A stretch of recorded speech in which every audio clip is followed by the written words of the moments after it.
The Marvel Rivals Ranked mode is in a state of evolution, and with that evolution comes both hype and heated debate. Over the past few weeks, the competitive scene has seen some pretty bold changes that have shaken up how players climb the ladder. New mechanics, controversial items, and even key structural updates have been rolled out in an attempt to make the experience more dynamic, rewarding, and accessible. But as with any major overhaul in a live service competitive game, the reaction has been far from one-sided. Today is a different style of video. It's kind of like a open mic. I'm just going to be talking about the current state of Marvel Rivals Ranked, and I would love to hear what you think in the comments down below. While you're at it, make sure to hit that like button. It greatly helps me out and really helps out the video. And of course, if you're new here and enjoy the content, maybe you want to see more, make sure to hit that subscribe button as well. But anyways, let's dive in.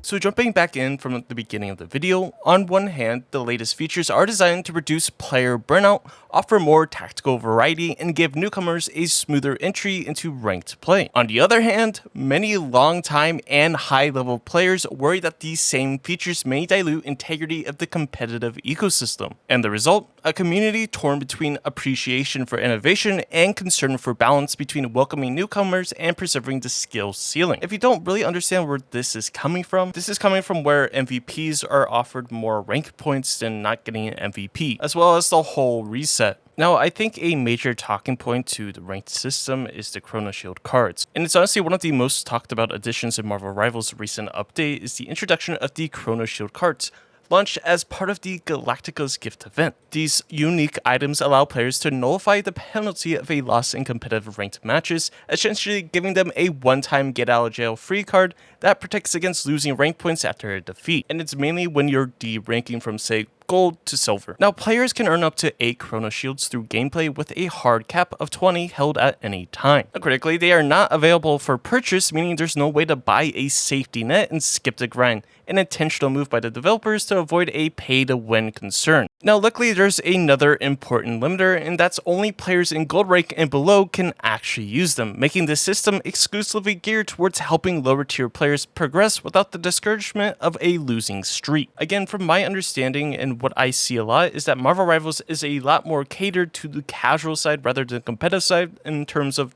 games like Overwatch per se. Now, on paper, it's a thoughtful move, an olive branch to casual players and newcomers who are just dipping their toes into the competitive play. And I can say losing multiple games in a row can be demoralizing, especially when you're still learning hero counters, map control, and team synergy. Chrono Shield cards offer a cushion that allows players to experiment, take risks, and learn from mistakes without being punished too harshly. Now, you're probably wondering why exactly are they doing this? Well, from my personal opinion and what I've seen from a lot of other games is that in theory, if you're playing the game a lot more, you're putting more hours in, you're using certain characters a lot more, and you're actually having fun playing the ranked mode, you're probably more inclined to buy a skin or a battle pass. At least that's one point of view I see. But in practice, the community is honestly split about everything, and the backlash has been vocal. Many higher ranked and competitive focused players argue that these cards undermine the spirit of ranked. After all, the ranked mode is supposed to be a meritocracy, where wins and losses have real consequences. Introducing a mechanic that softens failure, even temporarily, has some players worried it distorts the matchmaking system. They're arguing essentially it keeps underperforming players in higher ranks longer than they should be and introduce artificial inflation into the ladder. Now, another opinion is that people are frustrated that these cards feel like a quote-unquote training wheel solution to a deeper issue: matchmaking inconsistencies and hero balance. A lot of people argue that rather than add protective mechanics, the developers should focus on tuning MMR accuracy, fixing team quality disparities, and tightening hero balance to ensure fairer games from the start. And honestly, I kind of agree with that. I think they should spend more time tuning the MMR accuracy rather than anything else. I don't really like when games are one-sided, honestly, at any rank, whether it's a one above all, top 500, all the way down to bronze.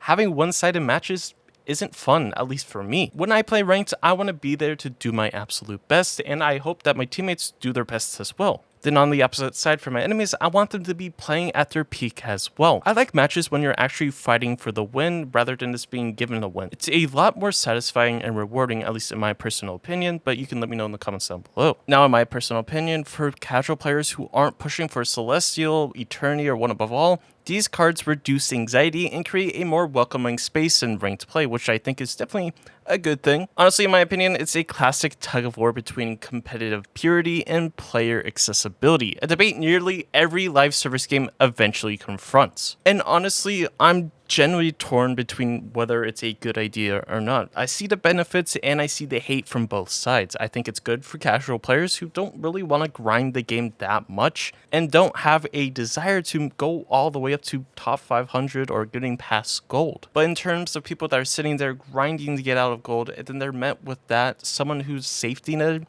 I can see why it might be a discouragement. So let me know in the comments down below what you think. Now, with the arrival of Season 2, Marvel Rivals hit the reset button on its competitive ladder, a full rank reset that's shaken up the ecosystem and given every player from casual warriors to leaderboard titans a clean slate to reprove their skills. Whether you're a returning veteran or a fresh-faced recruit, everyone started this season on equal footing, reigniting the hunger for progression and prestige. Now, the rank system in Marvel Rivals follows a familiar tiered structure. The ladder begins at bronze and climbs through silver, gold, platinum, diamond, and so on. Now, this reset has brought a palpable attention back to matches. Every game feels like it matters again. No more coasting off last season's placements, no more sitting safely in diamond because you got lucky early on.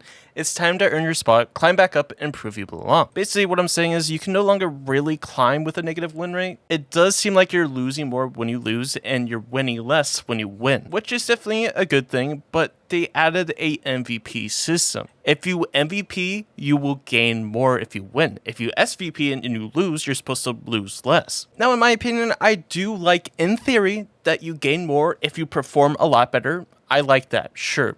And you lose less if you perform really well. I think that's fine. But it's just how they did it. How much you gain and how much you don't lose. If anything, it should be 1 or 2 points. However, the reset hasn't been without challenges. Some players have voiced frustrations with placement volatility and matchmaking disparities, where newer or less experienced players are matched against returning high-level competitors due to the unfitted reset.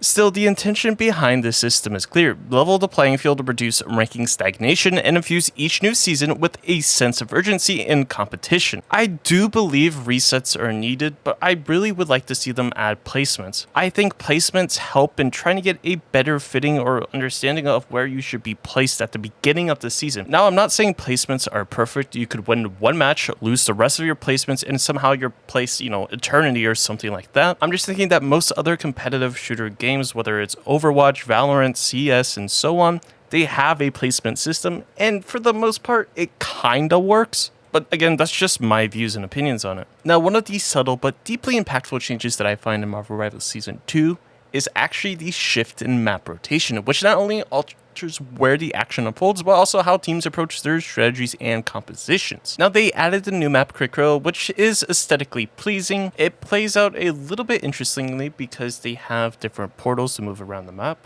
which adds another dynamic. But they also removed the Royal Palace Koth map, which I honestly enjoyed a lot more. And they also removed Tokyo 2099 Shin Shibuya, which was a convoy convergence map, and was definitely a very fun map to play, especially if you're playing as Penny Parker. Now, I will say some people might like these smaller map pools because it offers a chance to master, each map a lot better, refine team comps, and to know choke points a whole lot better, build a ton of muscle memory for clutch moments. Others, however, feel that the rotation has slightly dulled variety, especially with the exit of Shin Shibuya's fast-paced urban chaos. I will say that these maps kind of change how the meta operates because of the dynamic and dynamacy with the maps. If that's a word, I don't really know.